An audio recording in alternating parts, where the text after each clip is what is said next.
Most of the time we respond with fine, but that's because we understand that the person asking the question really doesn't care and definitely doesn't have the time. This fast-paced society doesn't give us time to truly speak, so we check in with loved ones that we hardly ever speak. Social media got us checking into concerts and restaurants with hardly ever clinics and counselors' offices. The internet has made the world so much smaller, but we still haven't grown closer. We've just mastered the art of keeping it together, and we dare not lose composure. But what happens when pretense falls, depression hits, and your wrists look like do not open before Christmas, and it's minutes till midnight on December 25th? Or you looking at pills and liquor hoping they can bring the healing quicker. We worried about the pollution of the sea, but what about the polluted bloodstreams of loved ones we see hurting anonymously? I see you. The pain in your eyes, the quick hesitation as if weighing the options in your mind, your brain's abacus, calculating if those inquiring on your health are truly worthy of your trust. You are scared that if folks find out how broken you are, they may need the therapy you refuse to take. It's time out for cookie cutter answers and generic solutions. Don't you dare say, I'm fine, things will get better with time, and don't you dare hide your stress when I'm blessed. Nah, you was blessed before I ever asked you the question, so again I ask, how are you, really?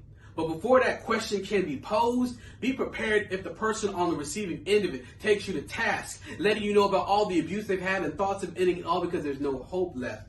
Be prepared to offer them real suggestions. If you don't know how to help them, there's no harm in guessing or getting a second opinion, but help them find what heals them. Let them know there's power in both prayer and therapy. The two are not mutually exclusive. You see, Jesus had a doctor, technically a physician, in his crew, so I'm guessing that God and science are cool. Let them know there's power in exercise, meditation, even adult coloring books. This is a crazy world we've inherited, but that's because it's all in one take. There's no time for filters, crop outs, or edits. These are dark days, and we are praying that we find the exit. This is for those at the end of their rope or who have had thoughts about being at the end of one. I believe that every breath we continue to take is a blessing. And a world that brags on grinding 24/7, there is no harm in resting. No harm in being more concerned with the inner sanctum of your temple rather than the outward exterior of the building. I understand that this life offers more questions than answers, like, why was your innocence stolen and why did your family feel cursed by cancer? I have no prophetic answers, but what I do have is a listening ear and an empathetic heart. I can pray for you to the Lord in Jesus' name if you are into that sort of thing, but I have no spiritual salve, no mental medication. I will probably fail all of your expectations. I just want you to know that I care, and I want you to answer me truthfully whenever I ask, how are you, really?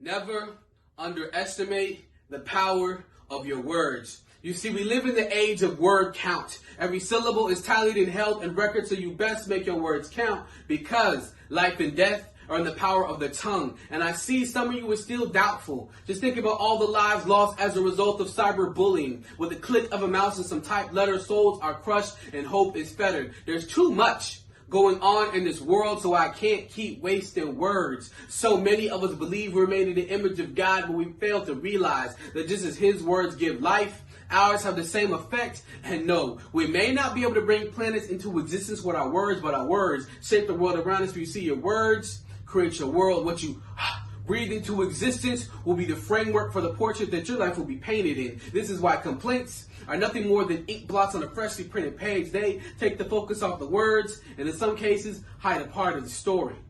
This is why every word that I spit is hand-picked. It was carefully considered and cautiously critiqued, because while I'm whispering sweet nothings in y'all's ear, there was someone outside literally dying to hear words like, hello, what's your name? You matter. Or the most dangerous word in the world, love. So as you can see, I'm as tight with my words as a customer, calculating how much tip to leave. Should I give 15 or 20%? How much to speak if I'm able? Because just like them, I can't afford to leave too much laying on the table. There's too much vernacular manslaughter, reckless endangerment with verbs, too many poor souls serving life and the damage of words served, and would that we all thought twice and aim to aspire adjectives of death into a liturgical literacy of life, because I've seen firsthand the strife that comes from wanton run-on sentences not structured in tact and decency. And recently, it seems like we've forgotten how to communicate. But I'm not perfect, so I won't cast a stone. Rather, I will build. Use my tongue to paint beautiful pictures in light of the sun, in light of the man I like to become. But it all starts with me, and in time translates to we. And this is not to preach to you, rather this is to reach to you. So, let every said syllable sound of sincere structure, not settling for summer and stagnant sentences of servitude. So in short, words matter. Be meticulous.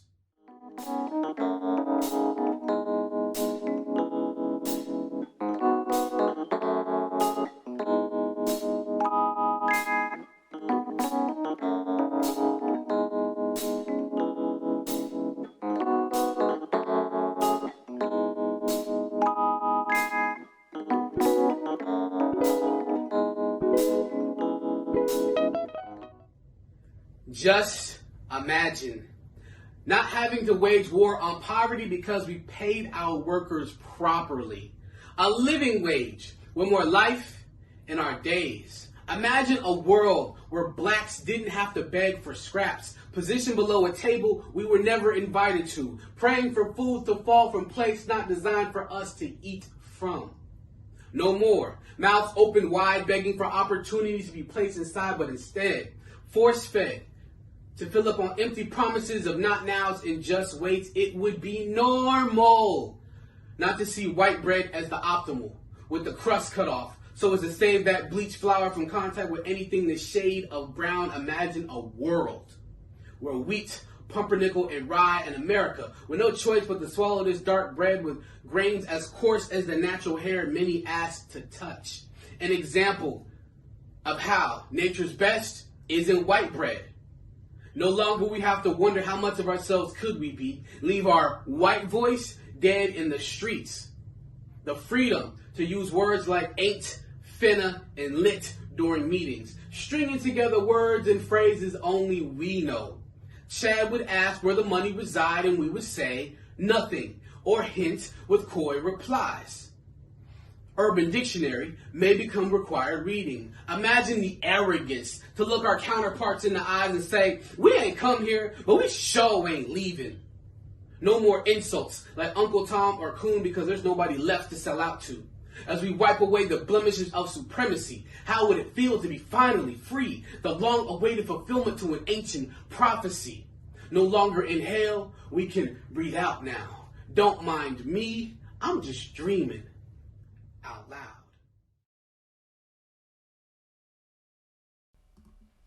You can't legislate your way to a better world. A more tolerant person doesn't just naturally occur. We exist in a time where the louder a person gets, the stronger the point that's being made. Information floods the senses, traveling at the speed. Click, a scroll, or swipe. Less concerned about understanding, we are consumed with being right. Ignorance be the infection, spread at the rate of misinformation. It causes us to do the opposite of what we've been told, easier to catch than a common cold.